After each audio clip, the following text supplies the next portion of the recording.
Does anyone know what this is for? I have to put it on. Oh, crap.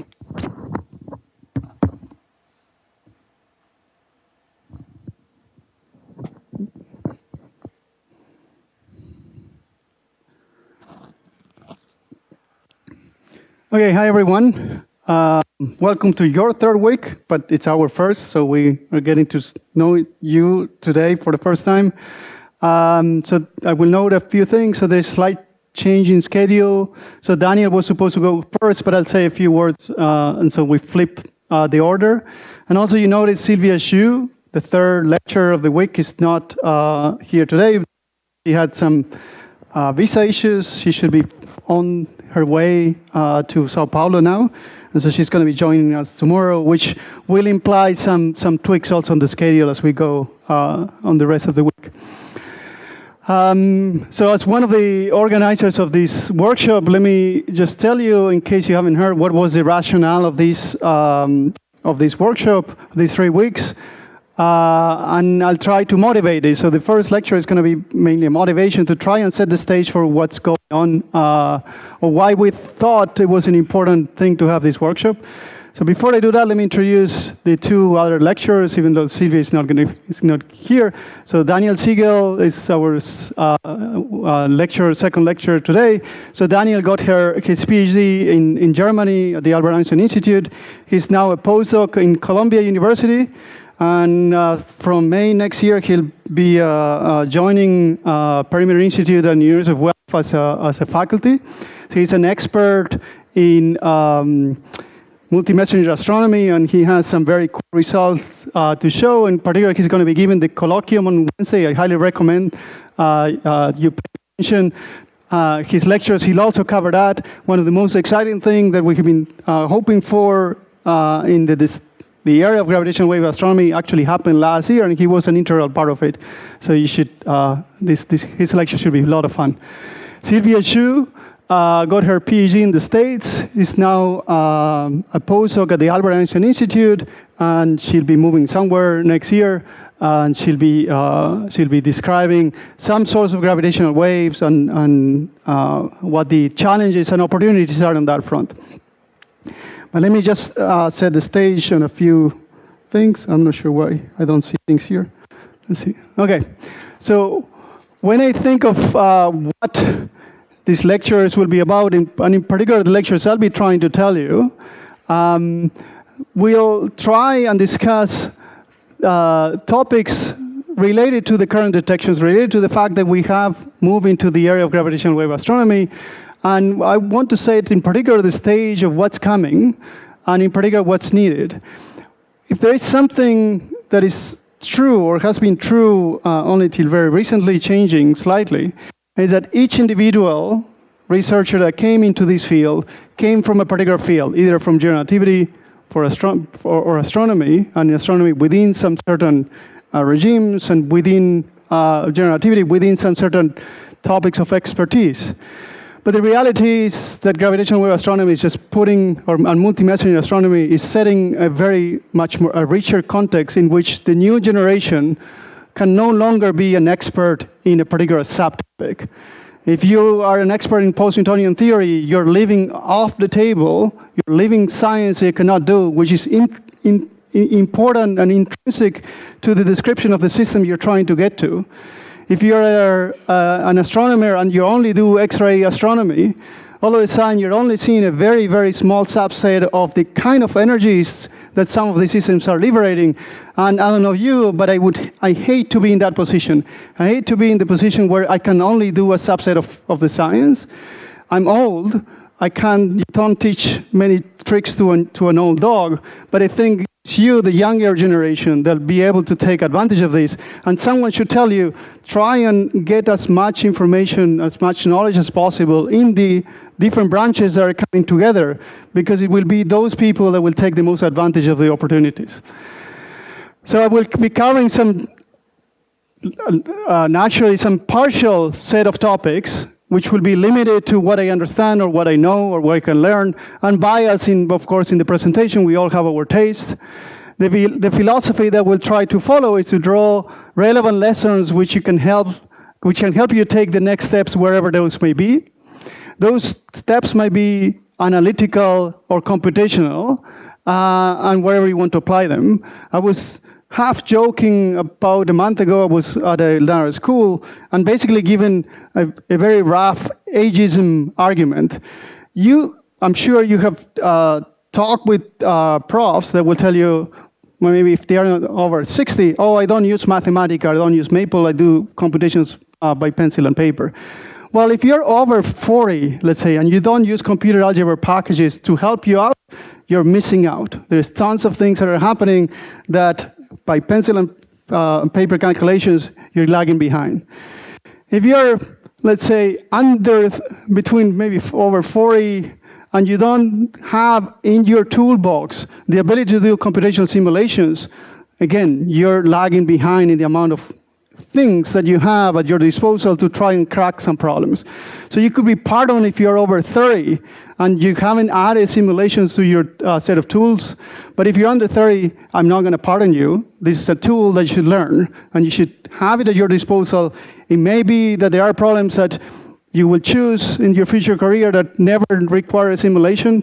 But if at some point you actually need it, it's good to know that you can do that. Of course, we would think it's ridiculous if we were to do calculus and we don't know how to apply L'Hopital's rule. This is the same. Computation is another tool that we should all have in our pockets and use it whenever we need them. So I'll mention some specific examples. And of course, this will reflect what I know. Daniel and Sylvia will mention others, and we'll go at different depths in them. And as we go along, I'll reflect on my personal fears, struggles, and idea of what I think could be done as we move forward. And the warnings, I'll be jumping necessarily back and forth, so do ask questions. I do not know what you know and what you don't know. I only know maybe some subset of you that come from the same school I come from in Argentina. The rest, I have no idea. So make sure you drive the lectures. Don't let me drive the lectures. So just ask questions and take it wherever you want them to be taken. As long as I can, I'll try to go there. And so these lectures will be fun by you, not by me. So let's just take a step back and then try to set the stage a little bit. So we know the theory of gravity that we know and love, general relativity, is based on some very basic fundamental principles. So if you ask for a theory that satisfies the diffeomorphism invariant, it's described by a massless spin 2 field, then at the linear level you can prove, and this is one simple exercise or comment by in the book by Weinberg. Then you, if you ask for those conditions, then you just get linear as general relativity. Perhaps at the last lecture of this week, I'll tell you, I will open the book a little bit on what happens if general relativity is not the right theory, where do we go looking for deviations, and what are the pitfalls in what suggestions that might be out there. But let's at one moment keep it in general relativity and remember what general relativity has as building blocks. So we don't have a special frame. We have a principle of equivalence where inertial effects are indistinguishable from gravitational ones. And one manifestation of that is the equivalence between inertial and gravitational mass. Covariance means the equations are invariant under space-time diffeomorphisms. And causality, each point admits an option of past, present, and future. So where we have tested this theory, so this is a theory that arguably has been tested in many regimes, and people every now and new observational possibility shows up, people have tried and asked the question, is general relativity still passing passing those tests. Let me see if I think I have. So some figure of merit that is actually very useful to put in a plot is the following. So on one axis is the potential axis. So imagine you have a system, whatever system you're looking into, and you have a sense that that system has some characteristic amount of mass, and the effects that you're trying to measure are within some characteristic length scale. So the Earth, the potential of the Earth is the mass of the Earth divided by the radius of the Earth. And so in that scale, we can write kind of a range that goes from 1 to 10 to the minus 12. So 1 would be the characteristic of a system that has amount of mass m, which is roughly equal to the size that it has. And of course, we know what that is. That's a black hole. Let me see if I...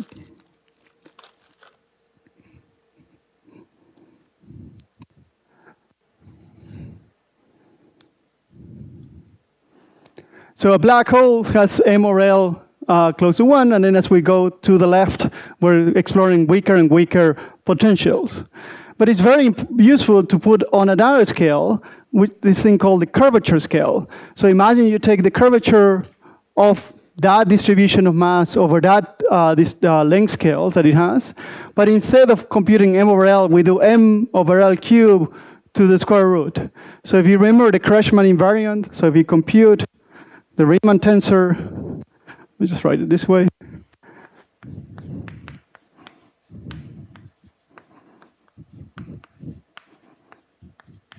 So that one curvature scalar you can write. From that curvature scalar, you can obtain a curvature length, and that's what we're picturing here. And that, again, is a number that, okay, it can range from many values. But if you can ask, okay, what's the highest we can probe there?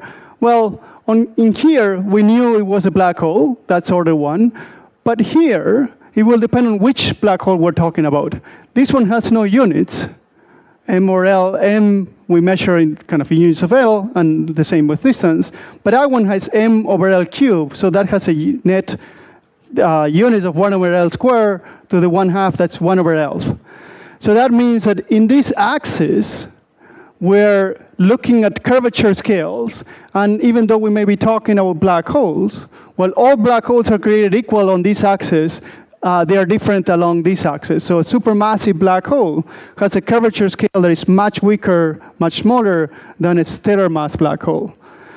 So when we actually try and understand what tests are out there, we have to remember what these tests are testing. So we have a whole bunch of them, and in all these cases, general relativity has passed with flying colors. And very recently, thanks to gravitational wave observations, we're beginning to probe this regime.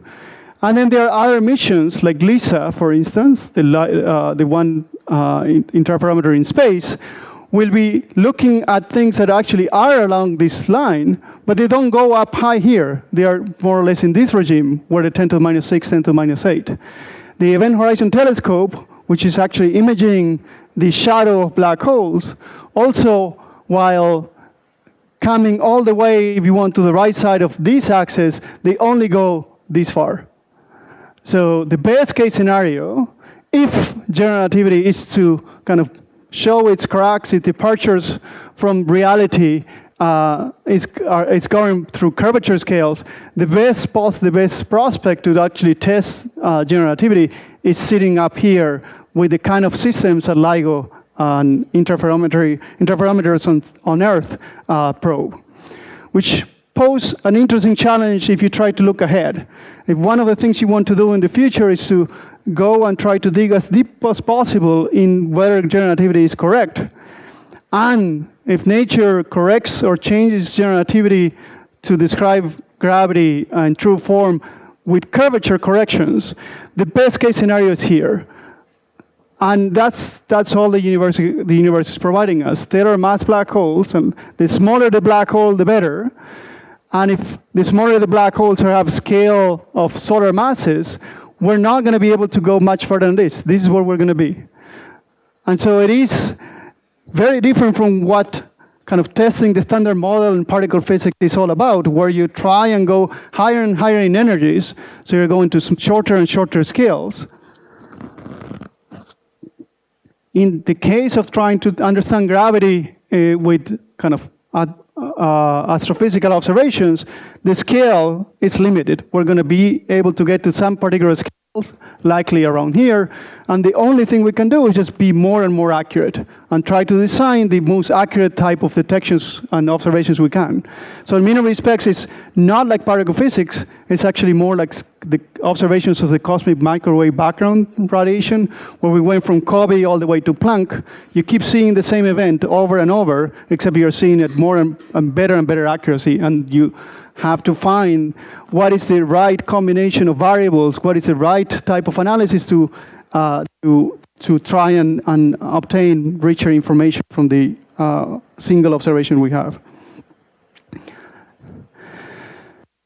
So on that context, well, we know generativity was written slightly over 100 years ago, and you can kind of even just pick a standard book of generativity that you might have read as part of your courses, and then you can ask how many true solutions we know of, and there are very few.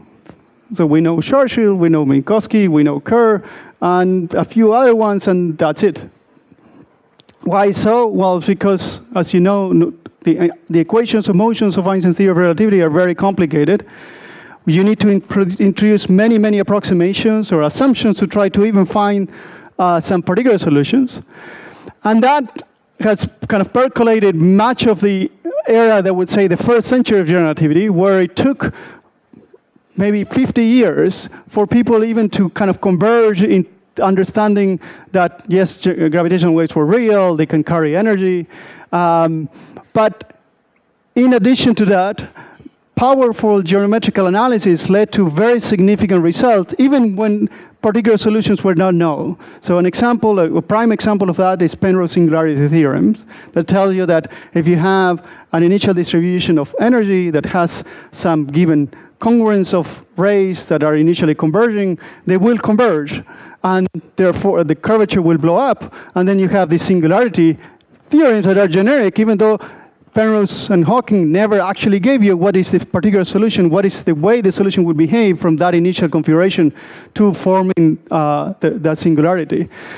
This is extremely powerful, but it tells you nothing about specific solutions. But even though I would argue that our knowledge was limited to very specific solutions or general geometrical statement, as we know very well that have played a key role in astrophysical applications. So nowadays, and these are things that you have already heard by, I think, the lectures by Rodrigo Nemen at least, jets that emanate, say, in galaxies, or kind of more closely, whatever this is, it could be a galaxy, it could be a black hole that is accreting, we observe very significant observations of the universe somehow finding a way to channeling tremendous amount of energy in a very collimated way. And you can get to these without knowing much of generativity. The building block of this, and we're going to go through that, is the understanding of the Kerr solution, the describe of spinning black hole, and the assumption that the impact of the matter that is around it in modifying that solution is negligible. We can ignore it, and then we can just have some very basic principles that guide calculations that will tell us how these energies can be tapped. And by extracting energy from the rotating black hole, you can hopefully collimate these jets. Again, so that's an example of very limited knowledge that allow the community to get very significant output. But the challenge is, okay, to understand more. And so here, I'm not sure if you've seen this movie. I'd like to show it, just because I think I'm from the generation where these guys, I was young, where these guys were doing some reasonable movies. Now they're doing crappy movies, but whatever. So here is all these old kind of ex-heroes. This guy is writing Einstein's equations. You cannot hear the sound, but it basically says this is Einstein's theory, and he messes it up because Einstein's theory of special relativity. Einstein's theory of special relativity. Only I made it better. And now he's going to sneeze on it. So I'm not sure what he's up to, but if he has the right answer, I would sure like to know. In the process, I think if we compare our understanding of quantum mechanics with what may be around lurking still in the mysteries of general relativity. So quantum mechanics was developed with some very weird data that were coming out from experiments, like the ultraviolet catastrophe. And if you actually look at what were the very early days of putative theories of quantum mechanics, they were completely different from what we have and we love today. So who knows where observations will take us, but we need to extract as much information as possible from every single possible observation we can make, because that will guide not only our understanding of the theory that we know as general relativity, but also what might can supersede it. So the argument is here. So we know general relativity should break at some point, but we want to know not just that. We're not happy with a theory that says, oh, if you have these initial conditions, they eventually have a singularity. We want to know explicitly how the singularity form, how does it behave, and whether that provides hints in observational possibilities of how to modify the theory. Some people would argue that we already have plenty of information that tells us general relativity is incorrect. We have 90% of the energy of the universe that we call it dark one way or another. We just shove it to the right-hand side, but who knows if that should belong to the left-hand side. So there are significant efforts to some degree trying to kind of relabel dark energy and dark matter in a way that will actually imply a modification of the theory of gravity as opposed to some weird matter or energy content in our universe. But regardless of that, the era that is coming, the second century of general relativity, will be, in my mind, just filled with exciting opportunities to test this theory and hopefully understand what leads to its replacement. And if that doesn't happen, at the very least, we have an awesome tool, an awesome observation to do astrophysics. And as will become clear through these lectures, and hopefully you have seen already in the previous weeks, the number of systems where strong gravitational interactions may be playing a significant role is just too many, and these systems are arguably some of the most exciting events we know of.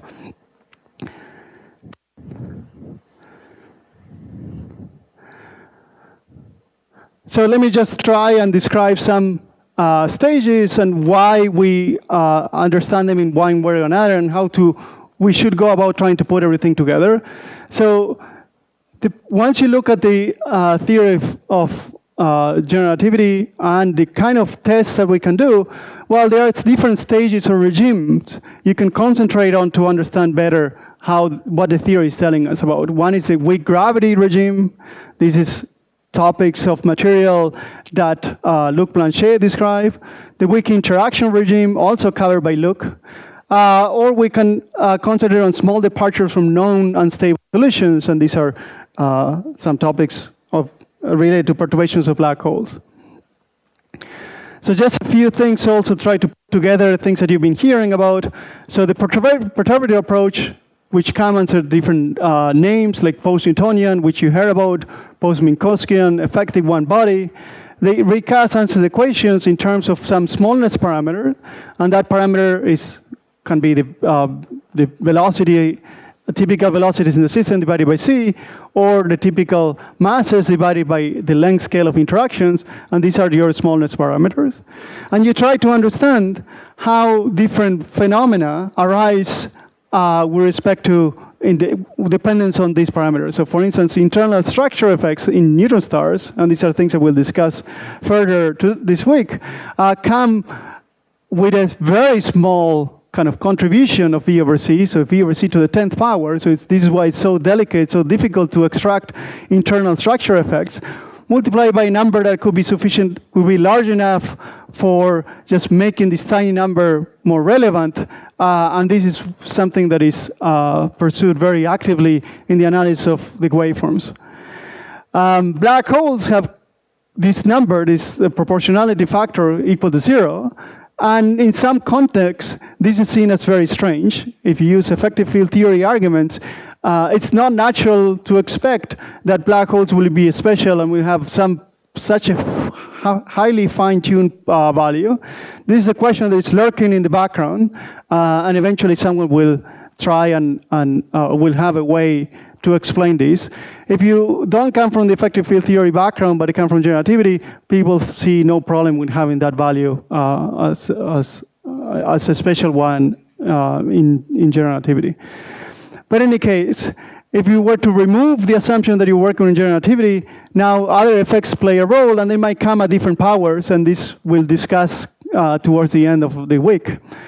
But unfortunately, these approaches eventually lose convergent properties. So there are regimes where V over C is close to 1, or M over L is close to 1, where as described, they don't converge nicely enough, so you begin to lose faith on the conclusions or solutions you might get from them. Resummation approach can help, where you actually begin to see that some coefficients can be resummed into kind of a closed form solution, and this is actually being exploited. At another regime, also perturbative, it's the point particle arguments, where you might consider the ratio of if you're thinking of a binary, of one of the objects divided by the other going to 0. And so you can gain quite a bit of headway by studying test particles on a black hole background. And this is something that will come more and more to the front as far as the urgency that there is in understanding this regime. And you heard from Adam Pound quite a bit of that. LISA is going to fly around the year 2030 or thereabouts. And one of the main systems that LISA will be looking at will be objects, stars, and that are falling into a supermassive black hole. And we need the accurate prescriptions of what to expect to detect the signal and understand the physics that will come about. There are different approximations having put forward in the literature, which give you reasonable answers in some regimes, but it is clear that by no means we have the ultimate solution. Adam's lectures were good at helping you understand what this field or this subfield is all about. And this is something will come, as I said, and will be very crucial very soon. For the longest time, LISA was that project that was always going to happen 10 years in the future or 20 years in the future, and that was always true regardless of what year you were talking about. But that significantly changed a few years ago, and now there is even a launch date, 2034. LISA is supposed to be going out, and if the stars align in the right way, it might actually happen a bit earlier.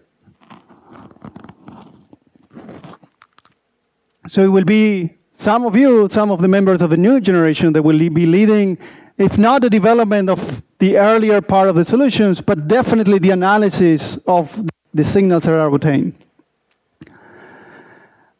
As I said, other things we can do in the meantime, and that's been actively exploited in the Event Horizon Telescope, is to understand that in regimes where the back reaction of matter around, say, a black hole is sufficiently weak, you can treat that matter as just perturbations and not modifying the structure of the spacetime itself and trying to look for consequences. So if you think about a black hole, a rotating black hole, and if you were to ask me, what is the most fundamental thing that such a black hole is bringing? Of course, the most fundamental one is the presence of the event horizon. But the second most fundamental one is the presence of this thing that we call Lie ring or innermost cerebrocircular orbit. So I'm not sure if you have seen that in your standard GR courses, but these are two very special regions in the space-time that play fundamental roles in more than one way. The so-called innermost cerebrocircular orbit is that orbits at a given radius below which you can never sustain a stable circular orbit. So if you have an object that is going to undergo some circular motion, within that radius, any little perturbation will just make that thing typically fall into the black hole. And that has significant consequences, and we'll describe those as we go along. And the Lie ring is exactly the same thing, but instead of a particle, a massive object or a massive particle, it's for a photon. And interestingly, people have understood that at least to some reasonably good approximation in reasonable systems, the frequency of the photon at the light ring is fundamentally, or seems to be fundamentally connected, values you obtain, with the fundamental modes of a quasinor mode of a black hole. So a black hole wants to get rid of its extra structure, add a fundamental frequency that is related, or seems to be related to the frequency of the light ring. But the Event Horizon Telescope is computing using the innermost circular orbit. And here the assumption is that you have a black hole that is accreting, there is matter around the black hole, this matter is just undergoing some circular trajectories and very slowly shrinking in radius, eventually cross the ISCO, and at that point it just falls in and gets eaten by the black hole. And so the ISCO is used in more than one way. It's used to understand and try to draw from observations the spin of black holes, but also to try and understand how black holes will cast shadows. So if this accretion disk is sufficiently hot and it's radiating to us, the fact that the black hole is it's big and that does not allow photons to go through them, we would have the ability to detect the shape of the shadows, and different black holes will have different shapes. The Event Horizon Telescope, this worldwide collaboration that has sites everywhere, and trying to measure, in particular, two black holes, Sagittarius A, the black hole at the center of our galaxy, and M87, the black hole of a nearby galaxy. They have enough resolution to actually tell the size of the horizon of the black hole, and better than that, resolve smaller scales. And this is something that is ongoing. Data has already been taken, papers are already being written, and at some point earlier in the year, we'll be hearing from the collaboration. But why is it that we kind of are so fixated on compact binaries? And this is what's going to be driven me into kind of more the meat of the kind of things I want to discuss. Is because first, a compact binary, so a binary made of compact objects, and so far the compact objects we know of are black holes and neutron stars. These compact binaries, they in principle have the ability to explore all the regimes I mentioned, these kind of very far separated that can be described by post-Newtonian or perturbative approaches. They go through the merger, and then if the system goes to a curved black hole, it also probes the kind of perturbation to a given background solution stage. They explore all the regimes. So the study of them have to require input from all these different approximations or these different ways of treating the systems at different regimes. They involve the strongest fields and fastest speeds we know of. So if there is any particular setup where gravity, as described in GR, is put to the worst test, or the most stringent test is precisely given by these compact binaries as they merge, they modify the space-time curvature in the strongest possible way, which in particular give us the strongest gravitational wave signals, and also might have the ability to affect the surrounding energy forms in the strongest way. So I described before these jets from black holes that are understood to some degree as matter being accreted in an otherwise quiescent black hole.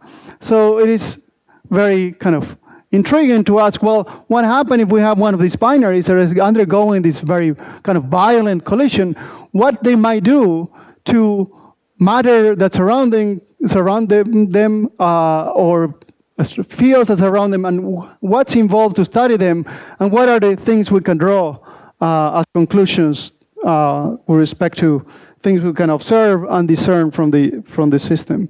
So we're all going to be describing in one way or another different opportunities there.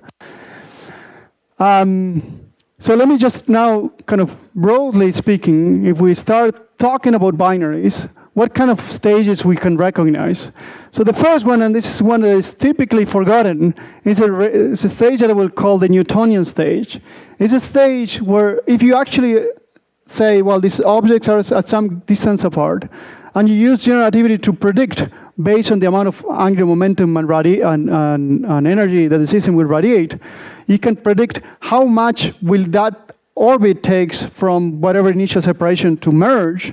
And if that time is much larger, and this should be the other way around, so if the time of merger is much larger than the Hubble time, then these two objects wouldn't have merged to begin with. So this sign is the opposite. So then this other physics needs to induce merger somehow.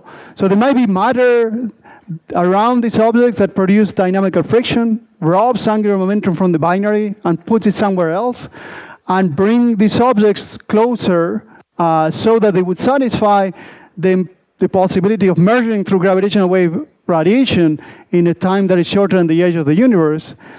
N-body encounters have the ability to do that. So 3-body encounters where you transfer angular momentum from a binary to the tertiary object, and at some point you might throw it away and then just tighten the orbit in a very efficient manner. And so when you look at population models or models that have been put forward to try and explain how you build these binaries in the first place, all these models have to address that. How do you put binaries in a sufficiently tight orbit that will allow the system to merge only due through gravitational radiation in less than a Hubble time? So once you kind of satisfy this, you put them in a sufficiently tight orbit, then we have the spiral regime, and this is a regime that is more or less quasi-adiabatic. The objects are sufficiently far. They're radiating and losing energy and angular momentum through gravitational waves. This is the main mechanism, and this is where we say that perturbative techniques, like the ones that Luke described, are key to understanding such a regime. Then, at some point, these objects begin to be moving so fast that these perturbative techniques at least begin to be suspect. You lose the confidence in those techniques, and you need better tools to study that very kind of regime that is getting to be violent.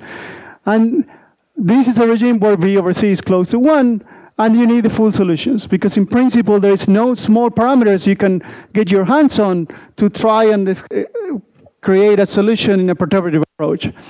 And for that, you need to access a true nonlinear regime of general relativity. And here's when I'm going to drop my second kind of pet peeve, or my pet speech. And this is a very cute phrase from this guy, Stanislav Ulam, which basically said, well, using a term like nonlinear science is like referring to the bulk of zoology as a study of non-elephant animals. These I'm going to stress, and I actually want to drive this to you, because this marks also the generation between two different types of scientists. There was a scientist that did not have these things, these computers that are at your disposal, and had to be doing kind of pencil and paper calculations, perturbative calculations. And there is a reason why everything we do at a stage or another, we try to map it to a harmonic oscillator, because that's a system we understand. That's a system we have developed a lot of techniques to try and understand how kind of perturbations will behave. But it would be interesting to think whether those people that derive all those techniques, if they had powerful computers, would we understand things the same way? I don't know. But I do know that every problem that most problems we're trying to address have been in the linear regime or the mildly nonlinear regime. And especially in general relativity, we know very little about the full nonlinear content of the theory. And so we have been, for the longest time in general relativity, talking about the animals, the elephants. But there's tons more. And who knows, maybe at the end of the day, beyond the elephants, there is not much we care about.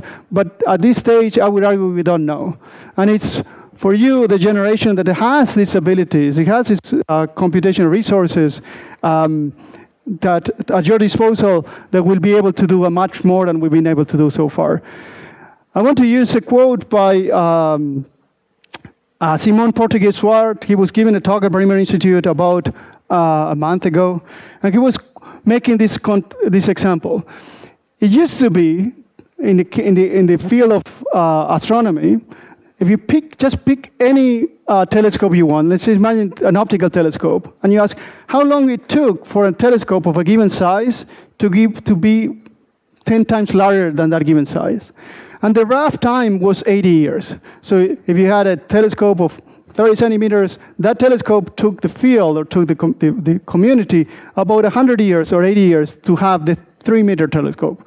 Now we're talking about 30-meter telescope. So this changes in about 80 years. So it changes 1 order of magnitude in human time. Now if you ask about these stupid things, these laptops, well, Moore's law has been working so far, and every 2 or 3 years the computers double their power.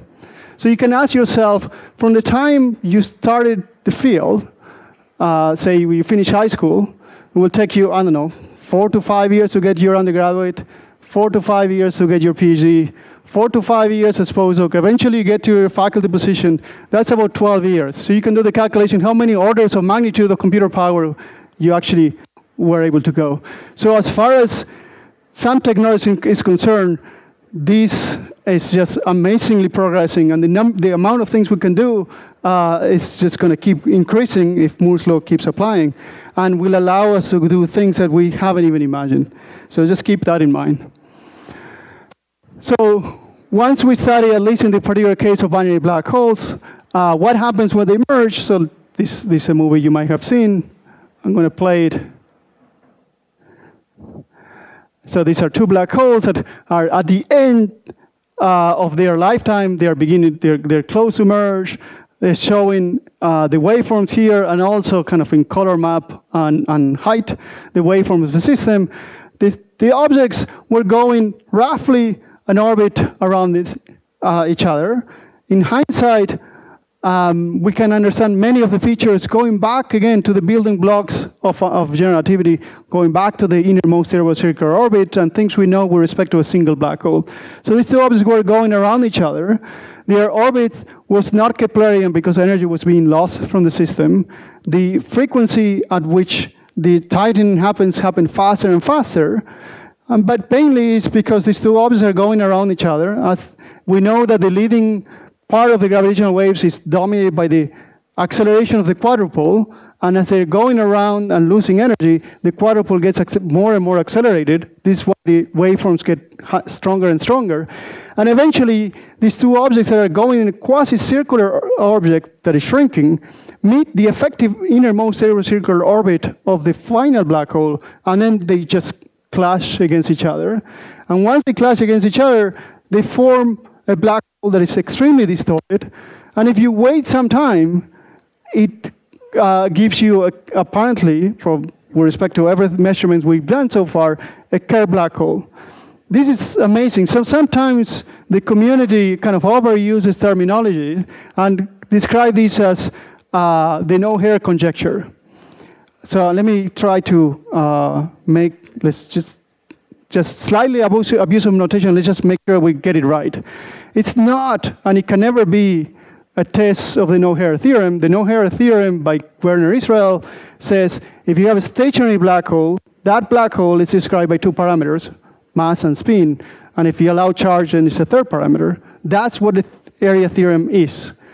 Here, we're actually going after something else.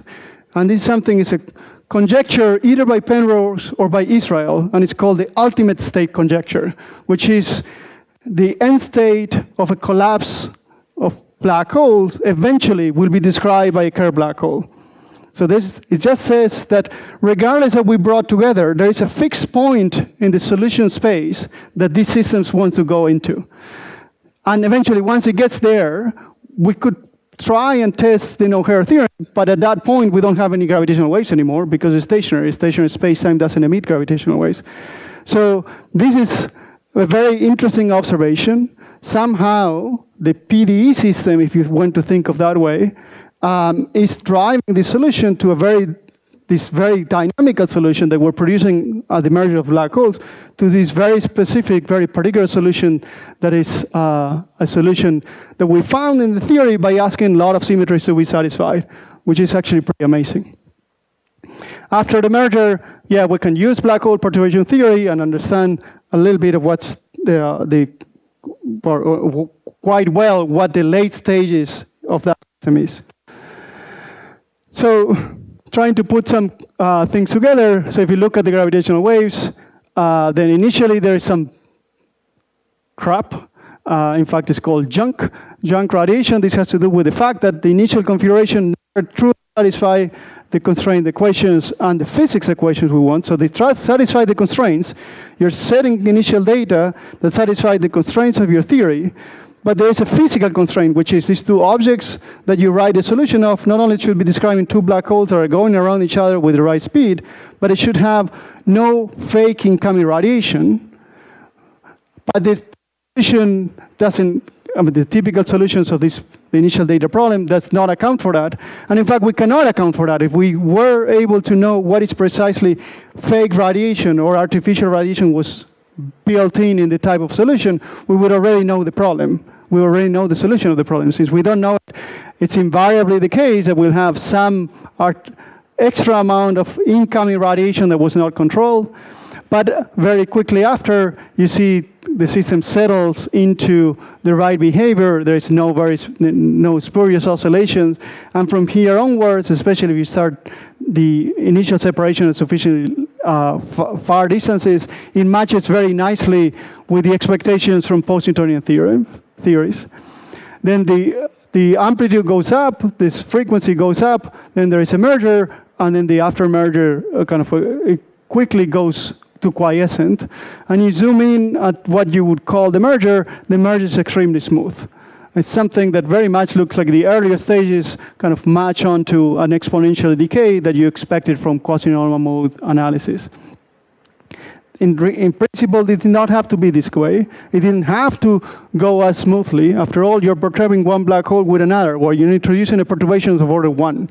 Going back to our example of a perturbed harmonic oscillator, we definitely expect that if we have an oscillator and we perturb it ever so slightly, that the oscillation is very similar to the unperturbed one with a frequency slightly shifted.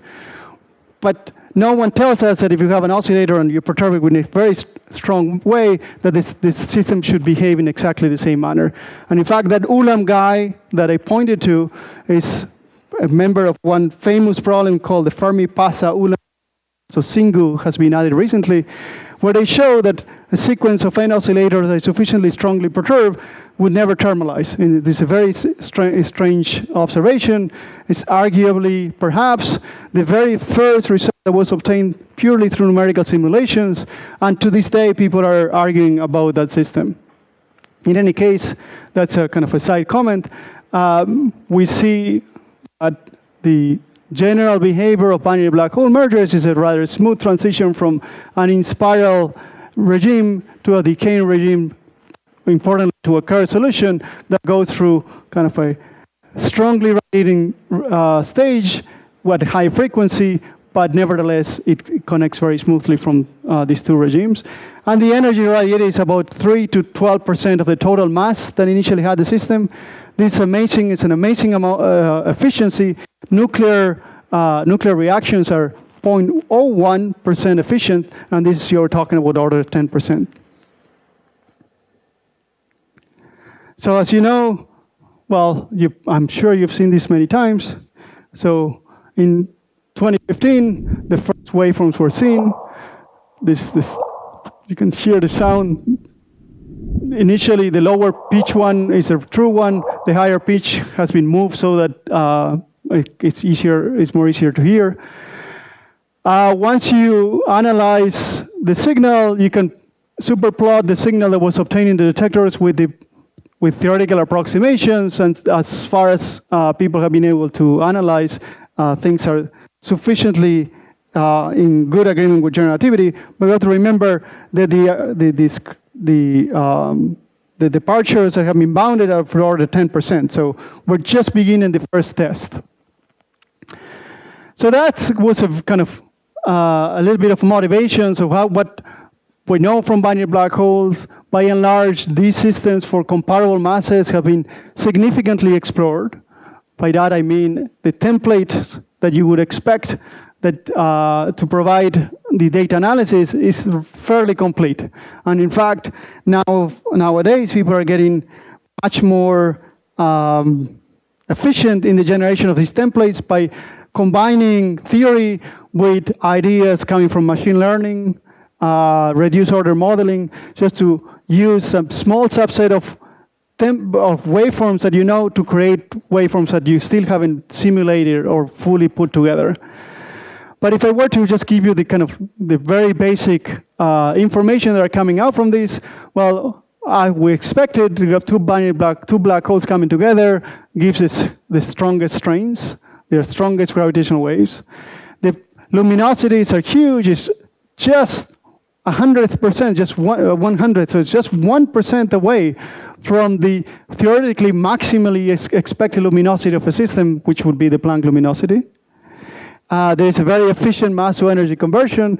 But as you actually look at the various particulars of solution, you begin to see some interesting kind of examples or some interesting hints. And this is one of these examples of once you start looking at animals that are not just the elephants, you begin to see that, well, there are some difference in between the animals you get, and some of those may be more interesting than others, and some of them bring challenges to our understanding. For instance, it was uncovered that these two black holes could collide, and the final black hole could be recoiling, could be moving at some given speed in a given direction. This is because in general relativity, linear momentum has to be conserved, and if you emitted a net amount of flux in a particular direction, the final black hole has to be moving the opposite direction to counteract that. And several thousands of kilometers per second is just ridiculously high. Many galaxies have escape speeds that are below that. So that means if we have black holes that are colliding and are able to be in the configurations that lead to these very high velocities, they would be kicked out of the galaxies.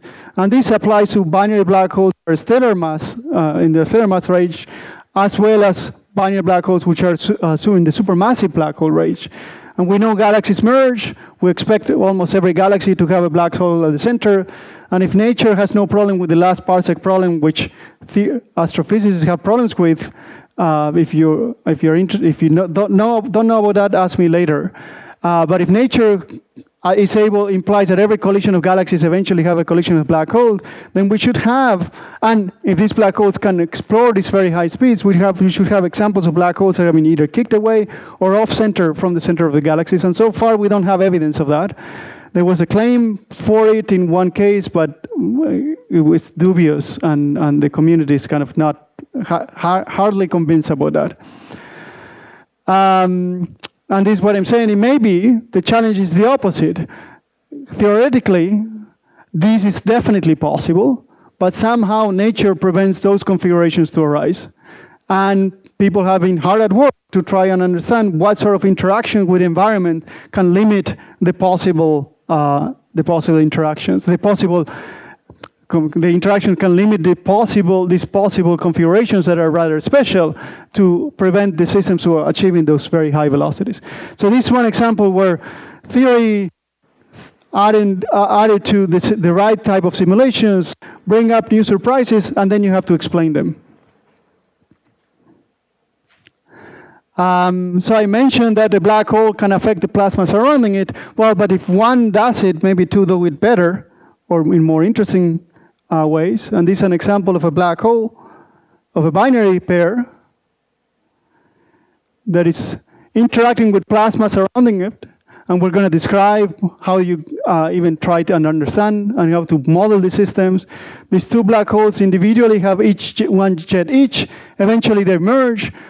Through the merger, they produce this burst of radiation, and then eventually you're forming a black hole that is rotating, and then you go back to that, essentially this case, where a single black hole is rotating, and then plasma surrounding it is able to extract gradually rotational energy from the black hole and have this jet.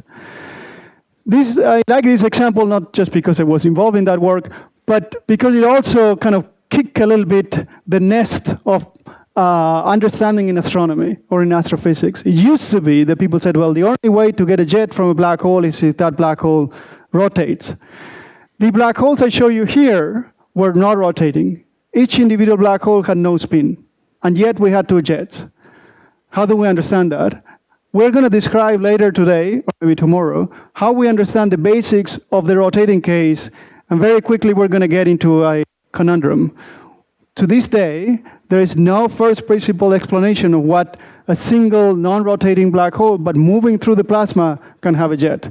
Again, there is an opportunity waiting for someone to study that problem and tackle it. And it's another example where the ability to do simulations and cover new questions, and those questions at some point are even more interesting than the one you started trying to understand in the first place. So in the spirit of, let's think what else can binaries do? Well, we can have them to kind of make them collide or smash stars, and we can imagine that we can have, as long as we're talking to compact objects, we can have a black hole interacting with a neutron star or two neutron stars. For the longest time, the main driving question behind these two systems was, can we use them to understand short gamma ray bursts? So short gamma ray bursts are these tremendously energetic events that happen in the universe. They happen sufficiently often. They are similar, related to the other class of gamma ray bursts, the long gamma ray bursts. Those were rather quickly understood to be connected to supernova. But these ones that are shorter were a big question for a long time, and to some degree they still are. One of the leading models was, one of the leading engines was interaction of either a black hole with a neutron star or two neutron stars. And there are different models. Daniel has one himself, and the challenge is at the end of the day, see which one stands the test of every possible observation. And as we'll argue perhaps through the lectures, it is often the case in astrophysics that there is more than one model that can explain an observation, and you need to get as many possible input that you can to try and pin down better and better what is the ultimate model of the system. But let's just again use our basic understanding and try to predict what would happen if this system merges or that system merges. So let's start with this one. And let's think again of the basic building blocks that we can think of from general relativity and, say, stellar astrophysics. We know that when two objects are gravitationally interacting with each other, you can raise tides. And the tides can be so strong that you can begin to outstrip outer layers of this object. So a black hole can eventually, when they get close enough, take things away from the star. That's called the tidal disruption radius, at which it's a radius at which point the gravitational pull from the black hole affecting on the star can kind of take outer layers away. But there's a competition with the innermost third-world circular orbit. Remember that we have this other radius where if the star were to be close enough to the black hole, it will just fall through. It just fall in and nothing will happen. So depending on which one is further out, one or the opposite happens. So suppose you're in that situation, and what we're depicting here is the innermost third-world circular orbit of the effective black hole that we're going to form in the end. And the star somehow managed to get in pretty cohesive manner all the way into the ISCO. So then that star will fall in. And what we're going to have at the end of the day is just a single black hole with essentially nothing around. On the other hand, if the ISCO is much tighter, then it could very well be the case that you disrupt the star, you begin to take chunks of the surface out, and in that case, you're going to have a lot of material outside the black hole before the star falls into the black hole, and then the outcome will be a black hole with an accretion disk. So that's what can happen in this case, on very, very basic building blocks argument. In this other case, you have to smash in two stars. Well, maybe these two stars are smashed against each other, could form another star of the same type of this one, and it will just last there for a long time. But we also know that different equation states have a maximum allowed mass. So if these two stars that come together end up having too much mass for that equation state, then likely what's going to happen, you're going to form a black hole that sits in the center with some material outside. So both these scenarios can give rise to a black hole with an accretion disk that is accreted in a significant manner.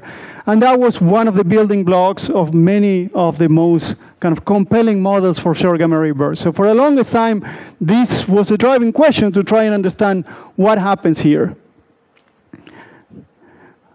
And then you do that numerically. So again, these are things that we're going to discuss.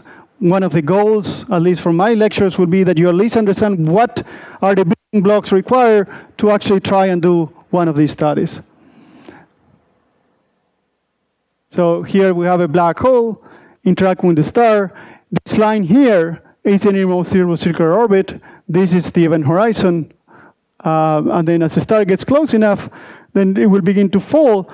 But the tidal radius here is also comparable to the ISCO radius. So there is significant amount of material that will be flung out, not necessarily escaping the system. We will come back, and you're going to have a black hole interacting with significant amount of matter.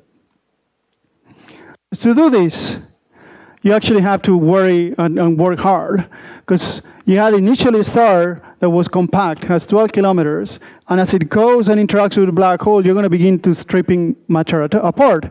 And now something that was very highly dense will become at much lower density, and then these are things that we're going to discuss. They are not necessarily that simple to deal with in numerically, but you're also going to have to resolve many scales, so this use of adaptive mesh refinement is important. Here you see different grids kind of reacting to what's going on in the system. The black hole here is a square. It's just technical reasons, and we not necessarily use that anymore. But here you saw that the system is somehow aware of where the grids have to be put. A priori, you didn't know if this would have been over here, but somehow notice that this grid has been deformed going upwards because the code is realizing that the solution it's producing needs more resolution here. So for neutron stars, one of the other bonus, and also for black hole neutron stars in general, we want to explore what the equation of state is, because we know what the equation of state is of a highly dense object. And so this is an example of now, oops, let me just go back. To neutron stars, and you begin to look at a few things. In particular, you see the matter is going around, but you begin to see a few things here, like one of the things that the movie is telling us, or the simulation is telling us, is the maximum of the velocity of the system, of anywhere in the system that you might have.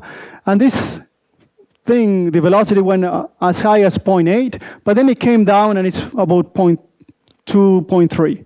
This will be crucial. Daniel will be using it in a very key way to try and understand some other type of observations you can do from the system. But let's keep it on the gravitational wavefront. You say, well, what are the gravitational waves of this system? And also, how does it depend when you change the equation of states? So here I'm showing 3 different equation of states. These are obtained through nuclear physics argument, or nuclear physics calculation. They are all, from the nuclear physics point of view, perfectly valid equation of state. Whether nature produces them, that's a different question. And you ask, what are the waveforms that the system has when you change the equation of state? You keep the masses of individual stars the same. They are all 1.35 solar masses coming together, 2.7 solar mass total. But for a very long time, they're completely indistinguishable to each other. Remember what I told you is the internal structure effect only show up at a very high V over C power. So only when the objects are going very, very fast do these differences begin to play a significant role. However, you will tell me, well, the waveform difference are clearly visible. One should obviously be able to tell them apart. Let me just zoom in. It's the same exercise, but also playing around with mass ratios. So these equal masses, 0.85, 0.76. And there are not only obvious difference between the different equation of state, but also obvious difference between the different mass ratios. That's to our eyes. But really what matters is what LIGO sees. And we're going to get there in a second. Well, let me just show you that and then come back. What really matters is what LIGO sees. This is what LIGO sees. So here, I put the noise curves of LIGO, and this is the best noise curve of design LIGO, advanced LIGO, the best expected noise curve. And all those waveforms that look extremely different to us, now they're essentially on top of each other. They begin to show significant difference at late stages, but at those late stages, they're under the noise curve. So this is actually not very fortunate for us. Well, it depends where you want to ask for more money for a new detector. In that case, it would be very good. But with the detector we have, digging these differences will be very, very difficult, which is unfortunate because you already show you the waveforms. They were very clearly different. Also, we can analyze the object that we form in the end. Let's say these two stars came together, and we're talking about the equation state that for these masses do allow to have, at least for some time, kind of another star that is significantly deformed going around. And you can do kind of a Fourier analysis of the waveforms that you obtain at late time. And they have clear main frequency components. So you say, well, if I have a detector that is significantly sensitive at between 1 kilohertz and 3 kilohertz, if I see that after the merger took place, I see a significant amount of power in 3 kilohertz, then I will say this is likely the equation of state, as opposed to this one that has it more at 2.4. LIGO doesn't have those at the moment, doesn't have the sensitivity at the moment. An opportunity or problem can become an opportunity. If you are an experimentalist, you would be very busy trying to design and think how I can make a new detector that is much more sensitive at high frequencies. If you're a data analyst, you're talking with your theorist friend and said, hold on a minute, I think I can do better because this is what I see in a single event. And you're not a data analyst, you're actually a gravitational wave data astrophysicist, or a gravitational wave astrophysicist, as they are called now. So they are trying to get the most they can with as little as they can gain. And eventually LIGO will not see one single event, we'll see many. And the combination of many events in the right way could dig out these signals. This is very reminiscent to what astronomers have been doing forever, where they stack images. You get many examples where a single image is too blurry to get anything out of it, and then you begin to put one after another one. So everything that is noise averages out, and everything signal eventually digs this out. So it's exactly the same idea now coming into gravitational wave analysis. But you have the simulations, so you can ask more questions. So one is, well, can the stars interacting do something about plasma that may be around it? And indeed they can. These are the two stars that essentially one of the ones we were talking about, but we have incorporated the plasma that surrounds them. And we'll argue the plasma is unavoidable. So eventually, this kind of twisting of magnetic fields that the stars are significantly affecting allows for some other type of emissions that would be counterparts of gravitational waves of some of these systems.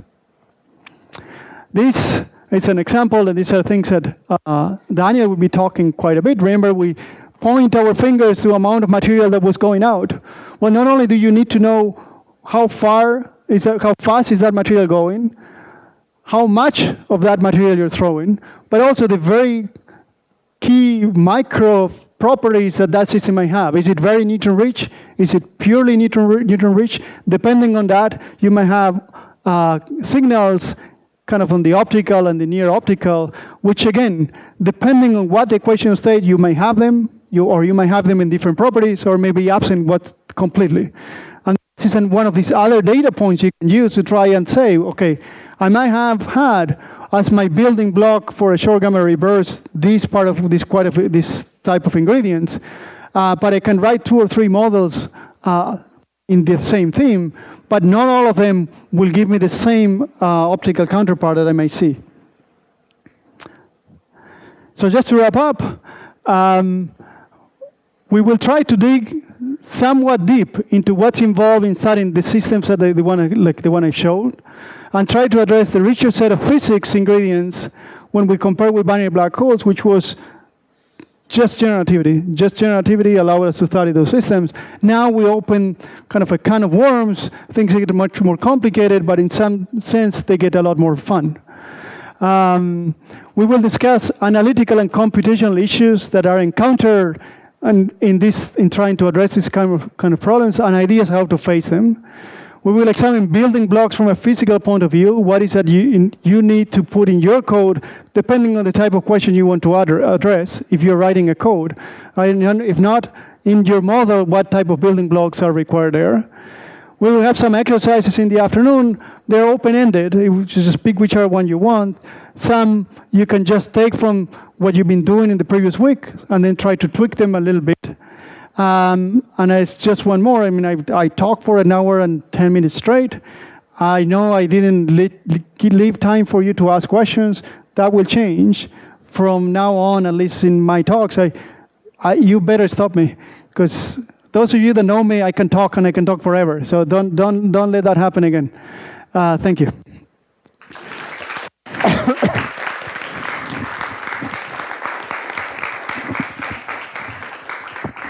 So do you have questions?